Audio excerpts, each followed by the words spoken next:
Hello everyone, this is Zeeebo and welcome to this Star Savior video. So in this Star Savior video, we'll talk about the Star Savior reroll tier list for all the units and discuss about their power level relative to the different game modes and also the other units in the pool. And for today's video, these are the different tiers that we have set as a benchmark for all the units. So number one, you got better choices. So units in this tier, I think generally speaking, they are most of the SR units.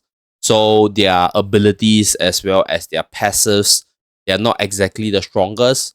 But there are certain cases that because these units are easier to get duplicates for, you can easily level up their star levels and get the most out of their passive as well as their ability. So if you do not want to train up one copies of the other SSR units, you can still use the SR units to help you push through the contents. It's just that you got better choices.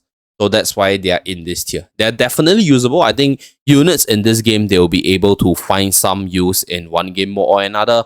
But then it's just how easy it is for you to use them relative to the other heroes in the pool. So for this part, I've included all the SR units. We'll add on some of the SSR units later. But this is the you got better choices tier. So you can use them, but you got better choices. Now, the next one, we'll talk about the niche, but not the strongest. So in this tier or in this category, I think the units will have some use in one way or another. You can try to use them in either the PvP side or the PvE side, but they are not the strongest. So like basically usable but niche to one side, and you got better choices, I guess. So that's with regards to this tier. Then we have the usable tier. So I think if you do get units in the usable tier, in most cases you can already start progressing in the game because these units are generally, I would say, decently versatile. Obviously, you ideally want like as many units in the S tier or even SS tiers as possible. But if you're just wanting to progress in the game instead of like spending multiple hours to reroll, because like as you progress in the game, you will get more pulls and you can actually spend in the game to get more gachas. And then that's where you can eventually get a stronger hero collection as you progress. And you can actually use these units to start progressing first and then gather more resources along the way to strengthen the overall account level for your account in general. So that's with regards to the usable tier. I think some units will be in the lower tier if they are at lower copies, which we'll talk about in a little bit. But for the S tier and SS tier, they are basically units which I think they are the stronger bunch in the game. They have very powerful positions in certain game modes. The difference between the SS tier versus the S tier would be SS tier units, they are the cream of the crop. They are versatile, they are flexible in team building, and you can basically use them under different situations. Or either that they are the best of the best at what they do. So that's why they are a tier above. But I think if you have a lot of S tier units in your reroll, your account is actually still pretty good to go to start the journey. So that's with regards to this tier rating. And for today's video, I'll be using some information for the English translation from HideOutGacha, which I'll link the page in the description down below. So I will be putting the description on screen for the higher tier unit, so you guys can understand why these units are generically better than others just from the skill set alone, and also understand how the unit works in general. So starting off, let's talk about these units in the you got better choices. So we right now have all the SR units. The reason why they're here is because they're SR units. They are basically the 4-star units. The strengths of this unit would be the easier duplication process. So you get a lot of dupes for them and you get them to 3-star really easily. So in the later stages of the game, if you are level capped on your units, you don't have a lot of 3-star SSRs, you can use them as a level fodder to keep increasing the overall level for your account. And with that being said, if your gacha luck is really terrible and you don't have too many SSRs to start the game with, you can actually use either of these 4 SR units, Nana, Vesta, Claire, or Clarissa, if you do need units in that specific category. So they are pretty decent early game tank, pretty decent rangers in the green faction, and also blue color assassin. So you can use them as a semi DPS because these 4 units, I think their units skill is pretty decent. and has scalability as you progress into the later parts of the game. And with their 3-star advantage, their passives are a little bit stronger, a little bit higher on the number in the early game. So you can definitely try to use them and maybe reset them later if you do get stronger replacements. So that's for the units in the You Got Better Choices. In fact, you can actually use all units in this game and then reset them later with gems. So like you don't have to be too stringent in terms of choosing the perfect unit because there's a reset feature. Although if you want to be really efficient with your resource, then you want to get the best unit and then start training and using them. So that's with regards to the You Got Better Choices. And next, let's talk about the free units. So these are units which are guaranteed. They are given to you on global release or from the tutorial. First one is Acera. So the base version of Acera is the female protagonist in this game. She has a decent AoE coverage with a good self buff to increase her damage output. She's usable enough to carry you through the early game PvE progression, and you can actually use her for PvP as well. If you build her well enough, give her enough speed, enough damage, she can actually cleave through multiple enemies at the same time. So she's a usable character, not the cream of the crop, but definitely sufficient to help you progress in the game. Roberta, on the other hand, is on the S tier.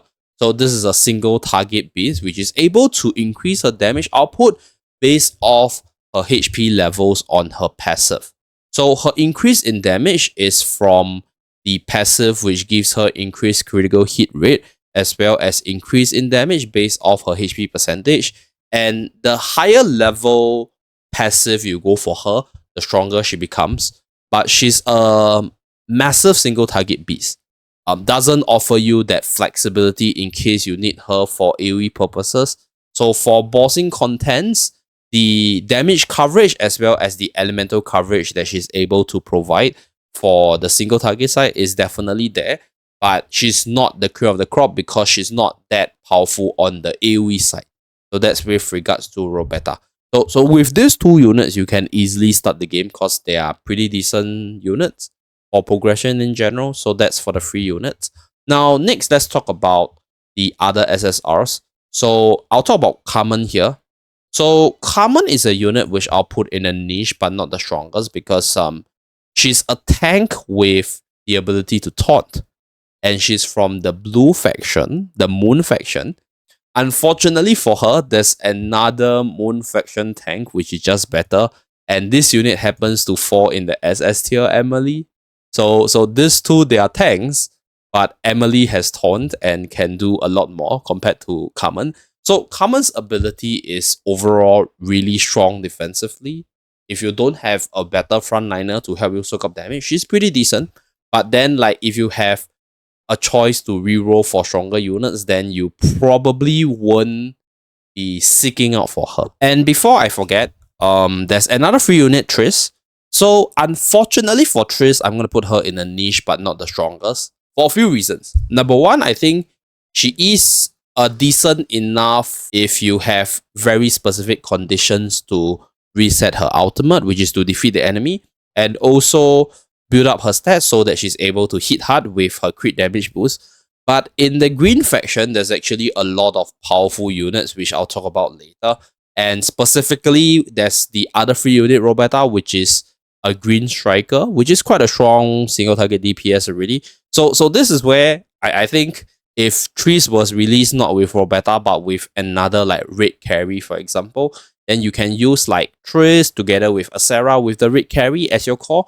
But if I have a choice to choose just two units between the three, I'll always take Roberta and Acera. So like Roberta's just the newer unit, so she's generally better with a better skill set and better scalability. So that's why Triss is here. Unfortunate, but this is basically like the power rating ranking, and she's one of the older units, so a little bit lower. And in the similar vein to Triss, we have Epindo. So Epindo is another blue assassin, which is single target based. So single target is not a bad thing, right? You can use really powerful single target units like Roberta against the bosses, but single target typically means that you are only really good for like bossing type of game modes. And this is where Epindo really pales in comparison to some of the units which are generally more versatile like Acera, or even units like Bonnie Claire, which is another blue unit which just excels at bossing as well. So that's why Epindo is here. Like you will realize that there is this trend which units which are in this tier, I think they have some specific use, but then they're not the stronger bunch of that specific use. So that's why they're here. Another unit which I want to put here would be Serpent. So Serpent is a healer, right? There's an issue that healers in general, they are not must-haves for most game modes. So that dropped her overall versatility by quite a bit. And for the healer side, there are some insanely powerful units. Like for example, Stardress Acera, which is one of the strongest unit in this game. We'll talk more about this unit in a little bit. There's also the free Frey over here. So Frey is a free unit which is given from the 14-day lock-in. So you don't have to specifically hunt for Serpent as a healer for the team. And one of the last unit which I want to put in a niche but not the strongest would be Smile. Smile actually has a pretty good skill set with the ability to debuff the defense of the enemy and do a lot of single target damage as well. But I think she's a relatively expensive unit to reach the higher potential because first of all, her ultimate is a 6-turn cooldown skill. So it takes quite a while to actually use the skill repetitively. You need to get it to level 10 to reduce the maximum cooldown down to 4 turns so that you're able to spam more in a long drawn out battle. And you need, I would say, at least 2 copies of this unit to get that action gauge boost. So at base copy is just a very standard attack boost. You need that additional line of action gauge increase at level 2 for the passive to get more out of this unit. So on the single target side, there are already other better choices, like for example Roberta, which can work at 1 copy, as compared to Smile, which is usable, but then like obviously you have better choices, right? So that's why Smile is here. And one more unit that I want to put here would be Lily. So Lily is a unit which is able to provide barriers for the team and also debuff the attack of the enemy so that your team is able to survive better. But I think survival in this game, like Serpent, is not crucial in all aspects of the game because there are certain game modes which just requires you to do a lot of damage to just bring down the opponent easily. And there are better defensive units that are on top. So if you really got those like defensive units, then chances are you won't be using Lily as much for her defensive utility. That's why she's here. Like a lot of units, I think they are here because some of the SS tier units, they are really the best defensive utility unit. So if you do get them, then you probably won't be using anyone else down here. And that's why Lily is here. So she's a unit which I think you can use if you don't have a better choice. But then like if you have all this better choice up there which are just SS tier, then you don't have to use her. So that's for Lily. And with that, let us move on to the usable tier. So for this part, I'm going to throw in the remaining healers. So Freya or Frey, together with Eliza, they are technically the best healers in the game. But like I mentioned earlier, healing and sustain, they are not the most crucial aspect in this game, at least not for every part of the game. So there are certain game modes where I think healing and sustain could play some use, but they are not like must-have mechanics all the time. So they are the strongest healer, but then they are only usable. Like you can use them to help you push through contents easily, but they are not necessary and they are not the strongest of the batch. Obviously, in certain PvP teams where you play heavy sustain, having multiple healers or unit with the ability to recover HP is a strategy. But then, like for everything else, if you have 1 healer, 1 tank, it should be sufficient for the frontlining purposes or the survival purposes. So this is why healers, even though they are the best, they are in the usable tier only. So that's for these 2 units. Another unit I would like to put here is Omega. So this is a unit which I run myself in the game. She has this ability to deal massive AoE damage and boost up attack with the ultimate, and also the ability to do increasing damage of her second skill with this stack of this passive of hers. So you need to hit like 5 of the charge to get 1 stack of the star power. So each stack of the star power will increase the damage efficiency for the second skill. If you max out the star charge, the damage output of the second skill is actually quite big, because she can repeatedly use her extra attack to punch the enemy. But then the build up is a little bit slow and might not be the most suitable for all the game modes.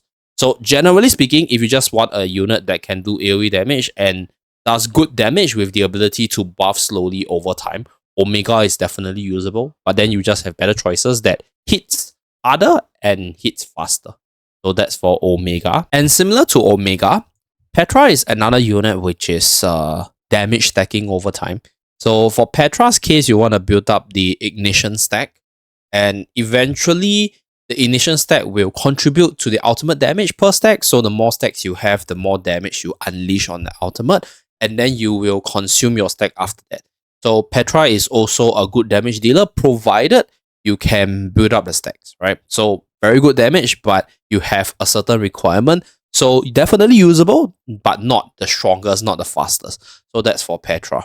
Another unit which will be on the usable tier is Haley. So for Haley's case, Haley is a tank without any taunt ability. She's able to make herself really tanky and do some damage. But overall, I think in terms of what she offers as a tank or a damage sponge, it won't be as impactful as the likes of Emily. And in terms of her usage as a whole, tanks, similar to the healers, they are not of the highest priority. So if you do get Haley, you can use her, right? But you have better choices and you might not need her all the time. And since we're on this tier, one more unit which is similar to Petra and Omega is Lydia.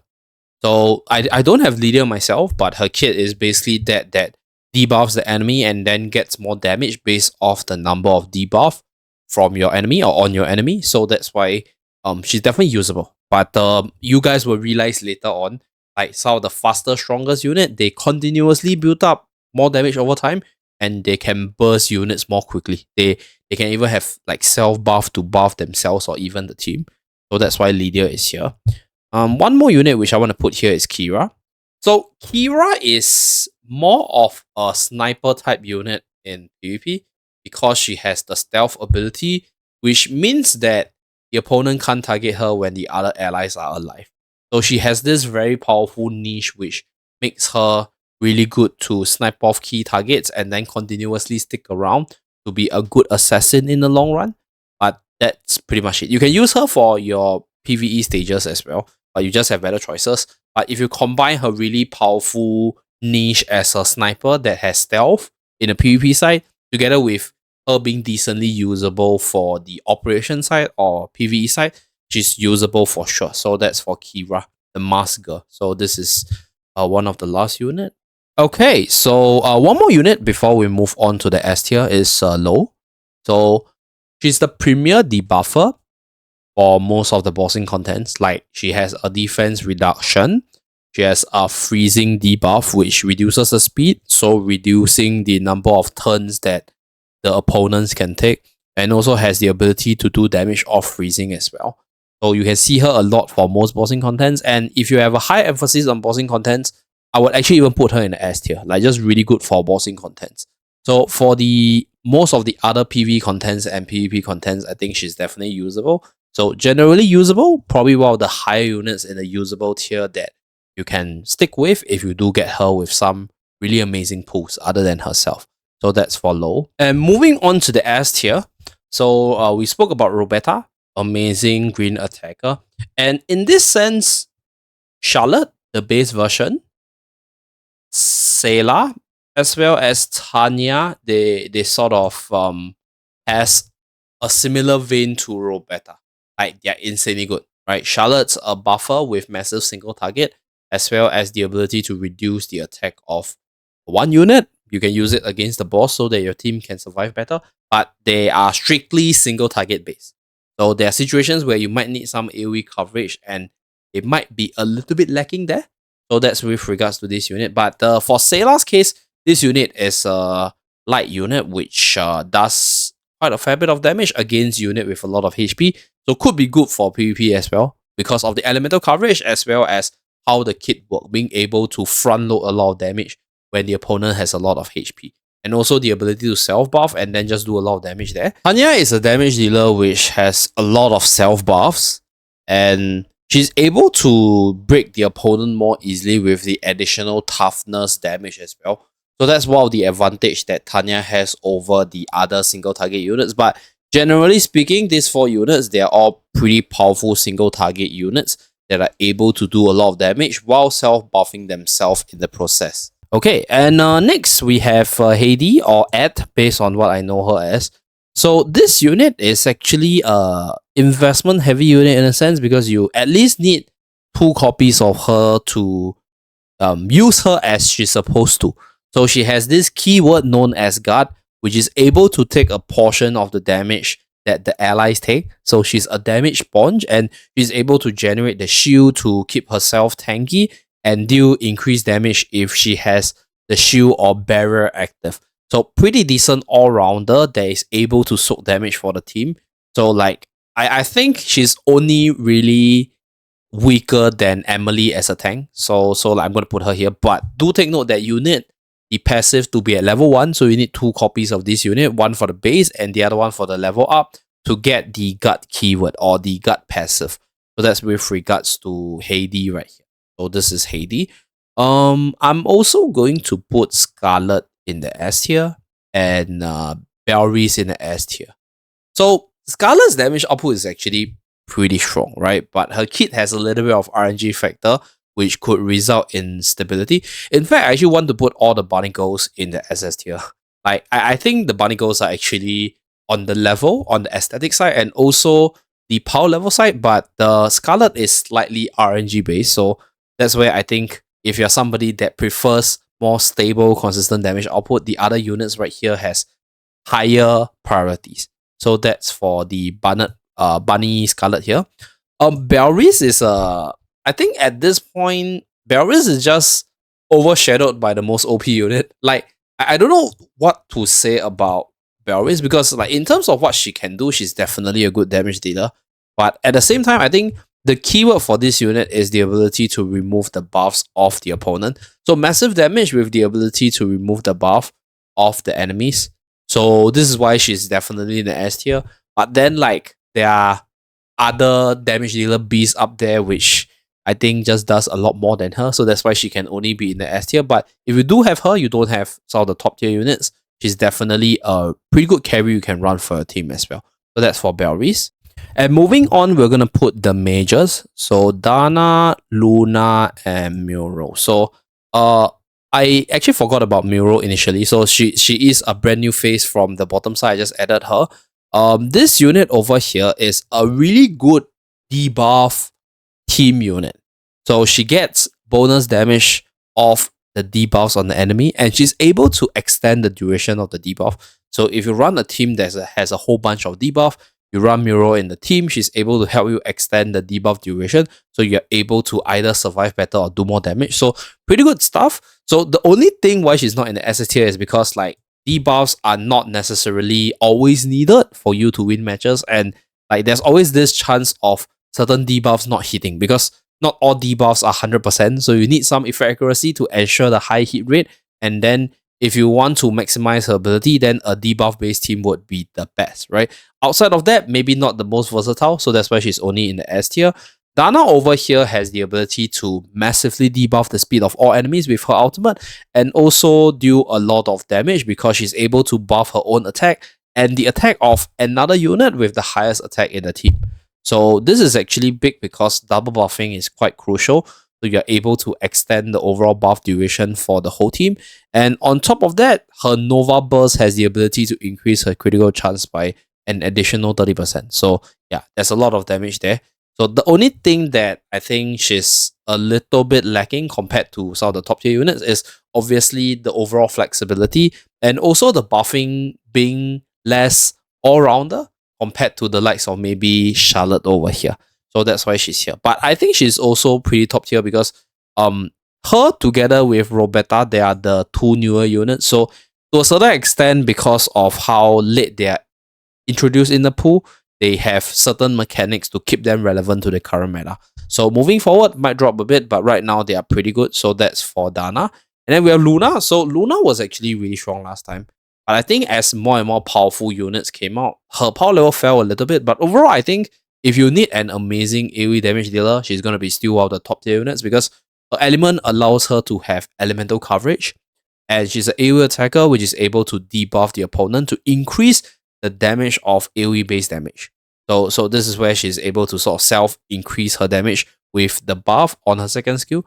So pretty self-sufficient, self-buffing unit that's able to do good AoE damage with good elemental coverage. And last but not least, let us move on to the final tier, the SS tier. So I'm just going to put my remaining units up here and break down why I feel that all these units are in the SS tier side. So starting off with Emily, she's my main unit or my main first banner character ever since she got released, and she's just been serving her role really well.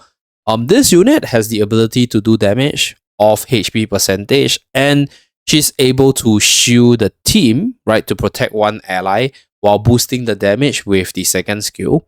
She also has the ability to taunt the enemy so that you force the enemy to attack her, and then she's able to sponge the damage because you're going to build HP on her.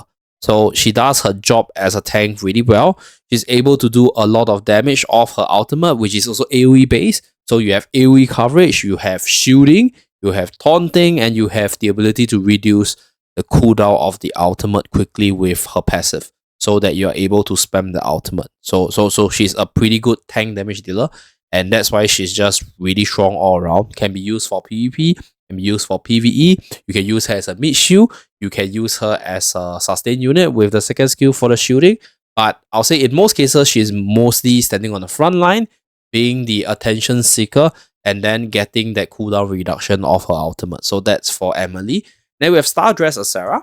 So there are some concerns of this unit being very dupe dependent, because if you take a look at the passive of Stardress Acera, this unit's passive has the ability to heal even more of the second copy, right? So at level 1, you get the additional line for even more healing.